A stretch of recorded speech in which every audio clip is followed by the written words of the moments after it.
what they're sending their girls into. It's a meat market. You are there for the purpose of somebody wanting to take you home to bed. And what happens if you say no? You don't work.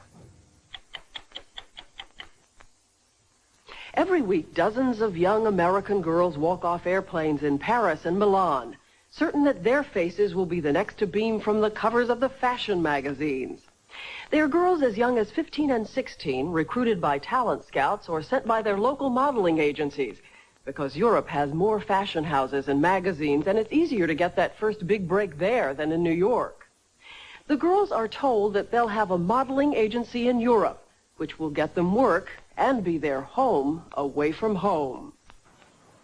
They are girls like Sherry Bolts from Pompano Beach, Florida, a cheerleader who dropped out of high school and used her savings to buy a plane ticket to Europe when she was just 17. Her local modeling agency helped arrange it and still gets a percentage of her European income. And girls like Megan Douglas, who was a switchboard operator in Washington, D.C., when her photograph won her a spot in a modeling contest. And girls like Kimberly Barker of Nampa, Idaho, whose parents took out a loan to get the money to send her to Europe and to give her a shot at the big time. Though the odds are about 1,000 to 1 that a girl will end up a successful model. A model like Debbie Haggerty, who makes about $150,000 a year, and says the top models may do all right, but it's rough for all the others trying to break through. Nasty business, and I don't think these parents have any idea what they're sending their girls into. What the parents are told by those local modeling agencies and talent scouts is that their daughters have been signed up with European modeling agencies which will take care of everything and become the girls' family abroad. How many girls are on option for this? So it's something of a shock when the girls discover that a lot of those agencies routinely take as much as 3/4 of the girls' salary.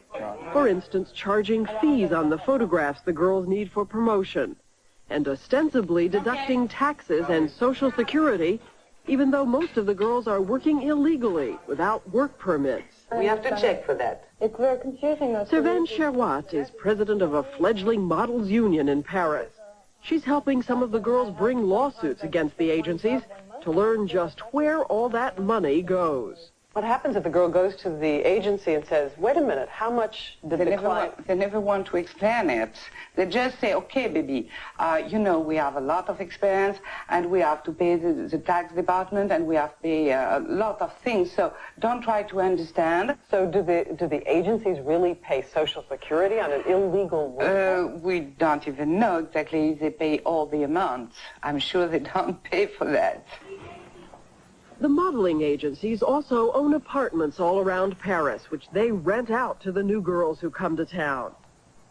Several girls to an apartment, and each girl paying a lot of rent. I lived in an apartment that was by no means nice. There was 4 girls living there at the time. We did have our own rooms, but the rooms were like the size of boxes. Courtney Powell is from Stoneboro, Pennsylvania. And how much was the rent? $900 a month. And you probably... $900 a month? $900 a month. That was when the franc was low, and we were each paying that. Oh, hi. Hi. Eileen Ford runs the Ford Modeling Agency in New York, one of the largest agencies in the world. She's known for the way she protects her girls. She uses the European agencies to book work for her girls abroad, so a contract with her can have a profound effect on a European agency's business. We met her at the Ritz Hotel in Paris, where she was looking for new faces. We asked her about the girls' complaints that their rent is way overpriced. I've heard that, and I know that it's true. It is true that they're overcharged for these apartments? Yeah, they're overcharged in New York, too. By the agencies? Sure. The girls say not only do a lot of agencies take financial advantage of them, sometimes they're taken advantage of in other ways, too. Oh, my God. This is an agency owner named Claude Haddad. For years, his Paris agency, Mademoiselle Prestige, welcomed teenage American girls. Like other agency heads, Haddad offered many of the new girls help with the transition, temporary housing, a room in his apartment. Nice body, huh? Do you sometimes feel you've awakened in a candy store? Not in a flower shop. I'm a gardener. They're not candy, they are flowers. And there Just smell them, that's it. You smell the perfume. And when they're staying in your apartment, Yes. you don't feel a temptation to Absolutely walk not. in on No, them? absolutely not. Not at all. Not at all. But Lorraine was 16 when Claude Haddad discovered her at a Paris street and brought her to his agency and to his house. He asked me to come to his room, and I wouldn't go to his room, so he had decided to get into bed with me in my room. And just trying to kiss you, trying to block you, you know, in a corner or against a wall or anything. And you would just keep talking and trying to squiggle out of it, you know. How many of the girls who came in told you that he had tried this sort of thing with them? All the girls I lived with had all except one. How many teenage models, Mr. Haddad, have you slept with? What do you mean by teenage? The young girls, 16 to 19. 16, almost never. Let me read you some letters. Yeah. These are letters. I have a lot of letters, too. He walked in on me while I was in the bath, while I was changing in the room, and even did things like jumping in the bed with me while I was trying to sleep. Is it true? I'm asking. No. Most of this, it's always, you know, when people say something, it's always a little truth. What's the little truth in this? Yes, very little truth. What do you mean, little truth? What is the little truth? That I hug them, that I try to flirt with them, but never more. They can say what they want. Here's some of the words they used. Sexually disturbed. Pervert. You had to sleep with him to work. He almost raped me. I cannot. What do you say? How many almost raped me? You always use almost raped me. I'm quoting. Yeah. But in this case, it was a 15-year-old girl. Then I 15 years old? I don't remember. Maybe it's possible. I don't know.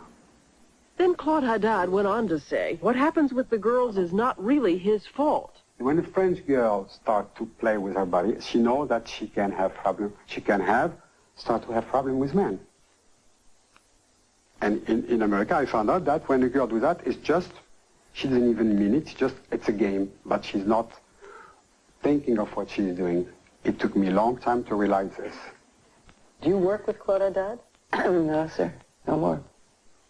Wouldn't send your girls to him? No, ma'am. He knows why. Why? Because I don't think he behaved properly with some of them. I know he didn't. What did he do? No, and I know what he did. I have letters from girls telling me what he did. To me, it's just so reprehensible. Just so appalling. That some old sleazebag would come along and touch a girl. But one man Eileen Ford does associate with in Paris is this man, the head of Karen Models, one of the largest and most prestigious agencies in the country. His name is Jean-Luc Brunel. The girls told us Brunel is very careful about the models who are under the protection of Eileen Ford. But Courtney and Sherry, who are not Ford models, told us about the dinners he invites his other girls to attend with his male friends. It's a meat market. You are there for the purpose of somebody wanting to take you home to bed. He is acting as a matchmaker. He's got the agency. He's got the girls. His friends say, oh, Jean-Luc, I'd like to meet some girls, or we're having a party tonight. Can you bring some girls? And what happens if you say no? You don't work. Now, you've actually known, be very careful on this, you actually have known that he has made someone pay a professional penalty for saying no. I know. I paid a penalty for saying no. No. I was personally proposed to by himself, Jean-Luc, and I said, no way. I laughed in his face, and I had no more appointments, and I never worked. What about the fact that people say when you come over here, you've come over knowing what you're getting into? I mean, everyone knows. How can you know what you're getting into? How can you know what you're getting into? This is like a foreign country, you know? I mean, I'm from Florida, little city, Pompano Beach, you know. I mean, come on. How am I going to know what goes on in Paris, you know, or Milan? I mean, I don't even speak the language. I don't know anyone, you know. I'm in a new environment, you know. I don't know anyone. I have to trust the people that I come over here with. I mean, I'm naive. I'm young. A lot of these bigwigs at the agencies literally have a scale where in this hand they have your career and in this hand they have what they want. And your career can go up if they get what they want. If they don't get it, your career goes down. Did any girls ever come to you and tell you that Jean-Luc invites them to parties where he has male friends, and it's clear what the arrangement is when you get there, and that you are expected to be the friend of his male friends? I don't believe that. I mean, I believe they said it. But you don't believe it's true? I find it hard to believe it's true. We've been told I have heard, oh, I'm sure you have. If you wouldn't be asking me if you weren't told that was true. But I like to think that our girls are not treated that way. And I like to think that were that true, I would know it because I've broken off more than one association here in my life. And you'd break it off Yes, immediately I would. if it were You bet true. I would.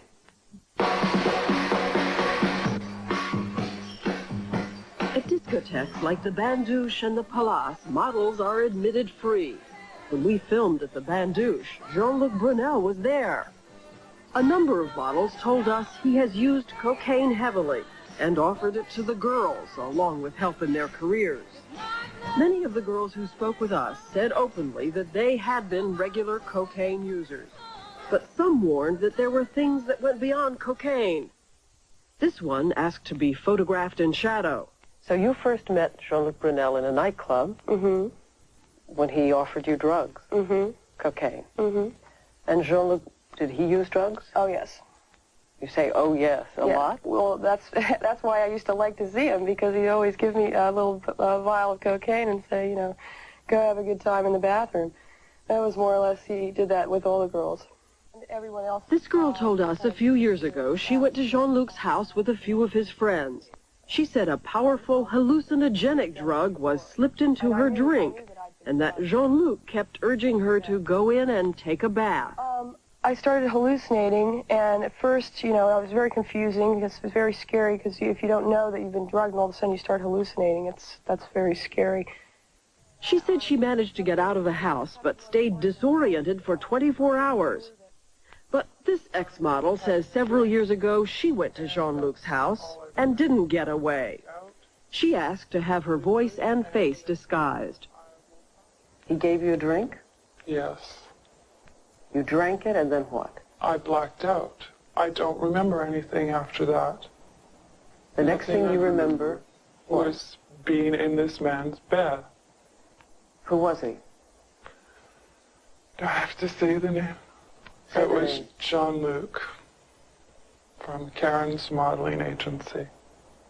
You were raped. Yes, I do know that. You're sure? Yes, I'm positive. I know. You think everybody knows this about Jean-Luc Brunel? Oh, yes. A lot of people know that. A lot of people. They continue to deal with him. Everyone continues to deal with it. I don't know why. We played a tape of the second girl's story of drugs and rape to Eileen Ford. I don't know what to tell you. That's horrible. And this is the first time you've ever heard one of these stories. Absolutely. Because we have talked to 5 other girls who say that they have had drugs put in their drinks by Jean-Luc or Jean-Luc's friends. I hope you're wrong. And for his sake, I hope you're wrong. Eileen Ford says she's sure Jean-Luc has used drugs, and she even warned him about it. I have certainly asked him never to have drugs around in front of my models. That's all you've ever said to him? Well, that's a pretty fair warning. But were you ever told about this and ever raised it with him? The drugs? You mean being doped up and put to bed? Getting girls drugged up and into bed with him or his friends? No. Have girls ever come back and complained to you that he took them to parties with people who dealt in drugs? No. So here they are, the fresh new faces from Omaha and Washington and Pompano Beach and Wichita. every girl hoping for a lightning bolt that will transform an ordinary teenager into a superstar. While not far away, the wiser and older girls of 19 and 20 say someone has to warn them what may lie ahead. I can't really see any solution to the problem that's in Paris at this moment, because I think there'll always be people who are sending their girls over thinking, well, she's different. Every mother believes that her daughter is different. And it's sad. I think it really is sad. When she could have been going to her junior prom, she was hanging out at the bandouche with a bunch of playboys, shoving cocaine up her nose and ruining her reputation and her life. It's not worth it. It's really not worth it.